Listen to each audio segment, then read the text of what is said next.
we have said that the media has not been fair to the Ambazonian War of Independence. Colonial government proxy media twists truth as Ambazonian war rages. Accusations of deliberate distortions plague neighboring La Republic to Cameroon state-aligned media outlets, with critics pointing to a pervasive pattern of twisted narratives regarding the brutal Ambazonian war. Mimi Mefo Info, Cameroon's new agency of Umfo Hansen, and several other outlets are widely perceived as mere extensions of the colonial governments actively manipulating public understanding to shield the regime from accountability. And so the integrity of reporting on the Amazonian War is under intense scrutiny, particularly concerning figures within what carries the term proxy media. Questions have surfaced directly addressing the professional ethics of journalists, including Mimi Mefo Info, those reporting on the colonial military's engagement, such as soldiers captured on the battlefield being termed as kidnappings. It draws condemnation for its perceived bias. And so this deliberate manipulation extends to the very origins of the war. A common assertion from those platforms is that ghost towns, a form of civil disobedience, were marred by violence initiated by the Ambazonian State Army. This narrative, however, directly contradicts documented realities.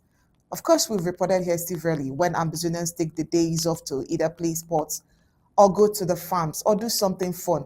Ghost Town, which we know began in January 2017, it has been peaceful, non-violent protests by teachers and lawyers, a silent outcry against justice. It was La Republic du Cameroon army that escalated this peaceful resistance into full-blown war, responding with bullets, beating, mass arrest, and an internet blackout.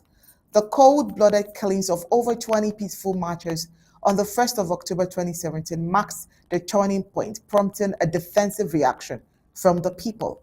So even today, the core principle of Ghost Town remains peaceful, civil disobedience.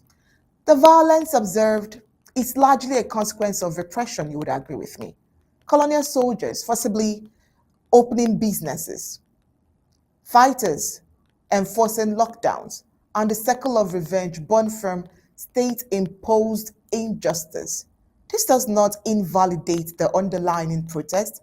It reflects a populace driven to anger and reaction by oppression. As one commentator we saw online puts it, says, character begets character. When you burn people's homes, don't expect them to hand you flowers in exchange. The pattern of reporting from those media outlets consistently favors the colonial government's narrative. When La Republic de Cameroon's Rapid Intervention Battalion burns down villages, silence often prevails. Yet, when Ambazonian fighters retaliate, dramatic headlines appear. Colonial gendarmes extorting and killing civilians often get unmentioned, while civilian resistance is met with feigned shock. This, to critics, is not journalism, but an unequivocal damage control for a regime widely seen as collapsing. The Amazonian people assert they are not Cameroonians or Cameroonese, nor are they afraid to speak the truth, refusing to compromise their freedom for superphysical gains. They remember the systematic dismantling of their institutions.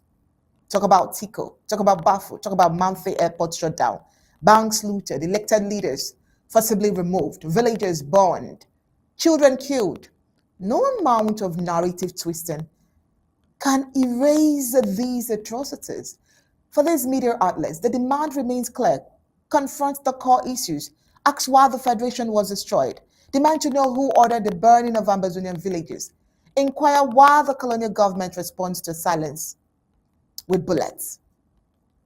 Until then, any pretense of objective reporting is seen as an insult to a people who remain unfooled, unweakened, and resolutely unwilling to be silenced. Because for all they know, they want to free Ambazonia. Barrister Basil, last week, we dealt with a part of Mimi Mefo trying to contradict President Sako. There was